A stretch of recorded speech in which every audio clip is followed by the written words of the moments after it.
कहानी की शुरुआत में हम एक ऐसी जेल को देखते हैं जो एक सुनसान टापू पर बनी हुई थी। इस जेल के अंदर आज नए कैदियों को लाया जा रहा था, जिनमें से एक एडमंड भी था। वार्डन से मिलते ही एडमंड उसे कहता है कि सर, मेरी मदद कीजिए, मैंने कुछ नहीं किया, मुझे यहाँ पर गलत इल्जाम में भेजा गया है। जिस पर वार्डन ने बड़े ही आराम से जवाब दिया कि मैं जानता हूँ, अगर तुमने कुछ किया होता तो तुम्हें देश के अंदर ही किसी जेल में फेंक दिया जाता। यहाँ इतनी दूर इस जेल में सिर्फ उन लोगों को लाया जाता है जिनके खिलाफ कोई साजिश की गई हो। इसके बाद वार्डन ने उसे बहुत मारा। फिर उसे जेल के कमरे में बंद कर दिया गया, जहाँ पर एक लकड़ी का दरवाजा और एक छोटी सी खिड़की मौजूद थी। यह दरवाजा साल में सिर्फ एक बार खुलता था, जब वार्डन बिना किसी बात के उन्हें पीटने के लिए अंदर आता था। समय बीता रहा और कमरे में अकेले बंद रहकर एडमंड बहुत परेशान रहने लगा। उसने दीवार पर लिखा हुआ था कि भगवान मुझे न्याय दिलवाए, लेकिन धीरे धीरे जब उसे उस जेल में 12 साल हो गए तो उसका भगवान से भी विश्वास उठता चला गया। उसे लगा कि मैं तो पूरी जिंदगी यहीं बंद रह जाऊंगा। लेकिन फिर एक दिन अचानक उसके कमरे की जमीन नीचे से उठने लगी। इस अनोखे हादसे ने एडमंड के होश उड़ा दिए। उसे लगा जैसे कोई भूत उसके सामने आ गया हो।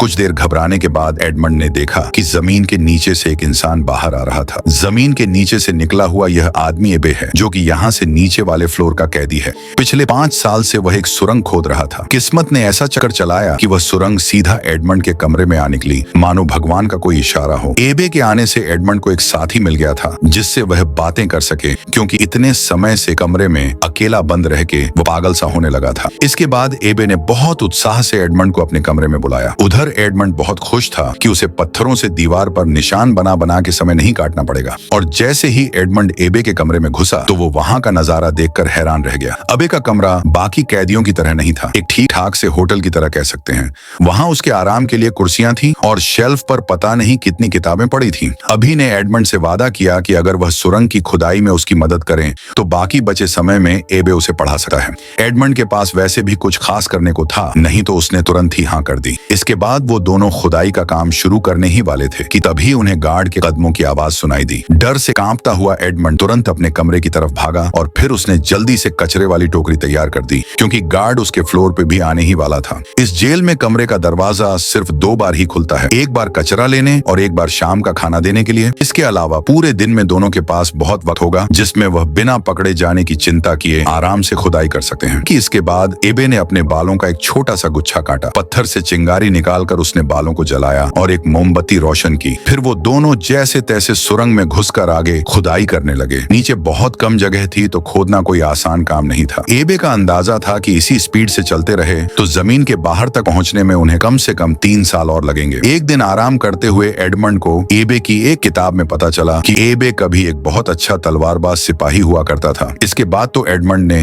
जिद पकड़ ली कि अगर अब उसे तलवारबाजी नहीं सिखाएगा तो वो नहीं खोदने वाला। एडमंड का अब अपनी जिंदगी में सिर्फ एक ही मकसद था, अपने दुश्मनों से बदला लेना। उसकी बातें सुनकर एबे मान गया और एडमंड को लड़ाई का हुनर सिखाने के लिए तैयार हो गया। एबे ने समझाना शुरू किया कि रफ्तार ही एक योद्धा की सबसे बड़ी ताकत है। एबे ने कमरे में टपक रही बूंदों से एडमंड को एक तकनीक सिखाने का सोचा। उसने टपकती हुई पानी की धार से अपना हाथ इतनी तेजी से गुजार दिया कि वह गीला ही नहीं हुआ, और कहा कि जिस दिन तुम्हारे हाथ इतने तेज हो जाएंगे उस दिन एक काबिल योद्धा बन जाओगे। एबे वापस खुदाई करने चला गया और उधर एडमंड ने अपनी प्रैक्टिस जारी रखी। कुछ दिनों बाद एबे ने दरवाजे से लकड़ी के फटे तोड़कर नकली तलवार बना ली और एडमंड को बढ़िया तरीके से तलवारबाजी सिखाने लगा। जब उसकी तलवारबाजी की ट्रेनिंग खत्म होती तो एडमंड पढ़ाई पर ध्यान देता। अब उसका पूरा दिन पढ़ाई, खुदाई और तलवारबाजी की प्रैक्टिस में ही निकल जाता। कुछ महीनों बाद एडमंड की तलवारबाजी में जबरदस्त सुधार आया। अब एबे को दिखने लगा था कि एडमंड उससे भी बढ़िया तलवारबाज बन चुका है। एक शाम बातचीत के दौरान एडमंड को पता चला कि एबे पहले स्टेडिया नाम के एक बहुत ही अमीर परिवार के लिए काम करता था। उसके मालिक ने बहुत दौलत कमाई थी और अब नेपोलियन ने एबे को इसी खजाने की जानकारी हासिल करने के लिए कैद करवा रखा है। यह सुनकर एडमंड को बहुत गुस्सा आया, क्योंकि वो भी नेपोलियन के धोखे की वजह से ही अंदर बंद है। दिन दिन सुरंग की खुदाई उन्हें आजादी के और करीब ले जा रही थी। एक दिन उन्हें सुरंग की जमीन में पौधों की जड़ें दिखने लगी, जिससे अभी ने हिसाब लगाया कि वह दोनों बाहर निकलने के काफी करीब हैं। यह बात जानकर दोनों की खुशी का ठिकाना ही नहीं था। लेकिन जल्द ही कुछ ऐसा हुआ कि उनकी खुशी मिट्टी में मिल गई। सुरंग तेजी से हिलने लगी और फिर जोरदार आवाज के साथ बहुत सारे पत्थर और मिट्टी उनके ऊपर गिर पड़े, जिनके नीचे एबे दब गया। घबराकर एडमंड ने तुरंत पत्थर हटाए और एबे को बाहर निकाला। दरअसल उन्होंने गलत दिशा में खुदाई करती थी। सुरंग की खुदाई में उनसे जरूर कुछ गलती हुई थी, क्योंकि ऊपर से एक खाने वाला डब्बा भी नीचे गिर गया था। एक बहुत भारी पत्थर एबे की छाती पर गिरने की की वजह से वह गंभीर रूप से घायल था। अपने फेफड़ों में चोट आने की वजह से किसी भी वक्त उसकी जान जा सकती थी। अपने आखिरी लम्हों में एबी ने कमजोर आवाज के साथ एडमंड को बताया कि कमरे में एक पत्थर के नीचे किताब मिलेगी, उस किताब के भी नीचे कुछ छुपा हुआ है। एडमंड को वहां से उसी खजाने का नक्शा मिला जिसके चक्कर में एबे यहाँ कारागार में बंद था। नक्शे को देखकर एडमंड बहुत चक्का रह गया। एबे ने उससे वादा किया कि वह इस दौलत का इस्तेमाल हमेशा अच्छाई के लिए करेगा और गलत कामों से जितना हो सके दूर रहेगा। एडमंड ने वादा किया, जिसके थोड़ी देर बाद ही एबी की मौत हो गई। एडमंड की आंखों में आंसू थे क्योंकि उसे लग रहा था कि वह दोबारा से अकेला हो गया। तभी गार्ड खाना देने आया तो एडमंड दीवार के पीछे छुप गया। गार्ड ने आवाज भी लगाई पर कोई जवाब नहीं मिला। जब वह चेक करने अंदर आया और उसने एबे की लाश देखी तो वह घबराकर अपने सीनियर्स को रिपोर्ट करने चला गया। एडवर्ड ने तेजी से सुरंग का मुंह छुपाया और वापस चला गया। कुछ देर बाद गार्ड अपने कुछ साथियों के साथ वापस आया और एबी के शरीर को बॉडी बैग में डाल दिया। एडमंड सुरंग में छुपकर उनके जाने का इंतजार कर रहा था। जैसे ही गार्ड्स वहां से गए, एडमंड खामोशी से कमरे में घुसा और एबे की लाश को देखने लगा। लाश को देखते हुए एडमंड के दिमाग में एक आइडिया आया। उसने जल्दी से एबे की लाश की जगह ले ली। कुछ देर बाद वार्डन अपने आदमियों के साथ लाश को वहां से ले जाने के लिए आया। यह जेल एक सुनसान टापू पर थी, इसीलिए उन्होंने सोचा कि लाश को समुद्र में फेंक देना ही सही रहेगा। इस दौरान एक गार्ड खाना लेकर एडमंड के कमरे में गया, लेकिन जब बार बार दरवाजा खटखटाने के बावजूद भी किसी ने छू तक नहीं की तो गार्ड को शक हुआ। वह दरवाजा खोलकर अंदर गया, लेकिन वहां उसे एडमंड नहीं बल्कि एबी की लाश मिली। जिसके बाद अब गार्ड चिल्लाता हुआ वार्डन को बुलाने के लिए गया।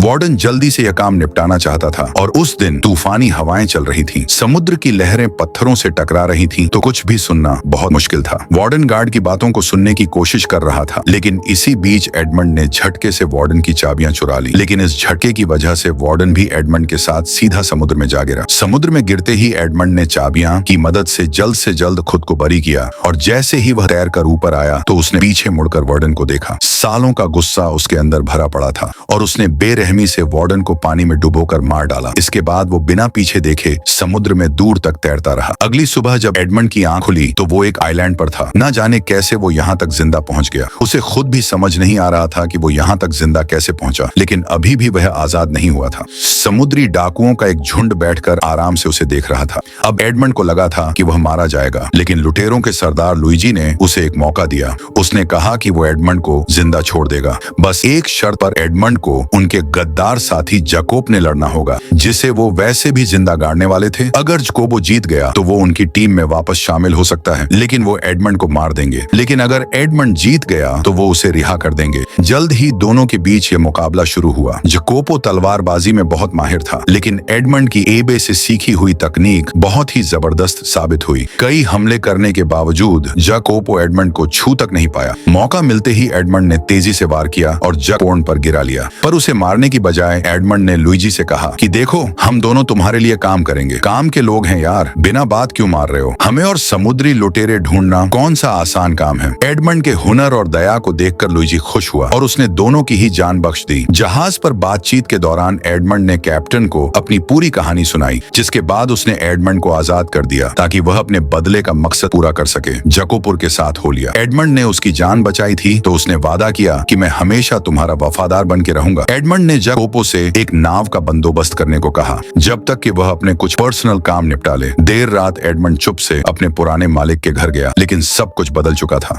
बड़े मालिक ने उसे पहचाना तक नहीं। उसे पता चला कि उसके जेल जाने के गम में डूबकर उसके पिता की भी मौत हो गई। इसी खबर से एडमंड को गहरा सदमा लगा और सबसे बड़ी चोट तो उसे तब लगी जब एडमंड ने जाना कि उसके पुराने दोस्त मोंटेग ने ही उसे फंसाया था और फिर मोंटेग ने उसी की मंगेतर से शादी कर ली और अगली सुबह उन्होंने उस टापू का चप्पा चप्पा छान मारा, पर खजाना नहीं मिला। लेकिन फिर एडमंड को ख्याल आया कि शायद पानी के नीचे कुछ हो। उसने मैप में बताई हुई जगह के पास एक अंडरग्राउंड तालाब में डुबकी लगाई। वहां उसे कई सारी पुरानी संदूक मिली। जैसे ही उसने एक संदूक खोली तो चमचमा आता हुआ सोना दिखाई दिया। जैकोब खुशी से झूम उठा और उसने जितना हो सके उतना सोना नाव में भर लिया। लेकिन पूरे खजाने को ले जाने के लिए तो उन्हें एक बड़े जहाज की जरूरत थी। लेकिन एडमंड के अंदर खुशी से ज्यादा अबई भी बदले की आग थी। उसने फैसला किया कि यह दौलत बस एक ही काम आएगी, उसके बदले का रास्ता बनाने के। सबसे पहले एडमंड ने एक बड़ा आलीशान घर खरीदा और अपने आप को फ्रांस के एक नए रईस के रूप में सबके सामने पेश किया। साथ ही उसने अपने आसपास के बाकी रईस लोगों को भी अपने शानदार घर में एक पार्टी के लिए बुलाया। जल्द ही उसकी दावतों और शहंशाही अंदाज ने सबके बीच उसे मशहूर कर दिया।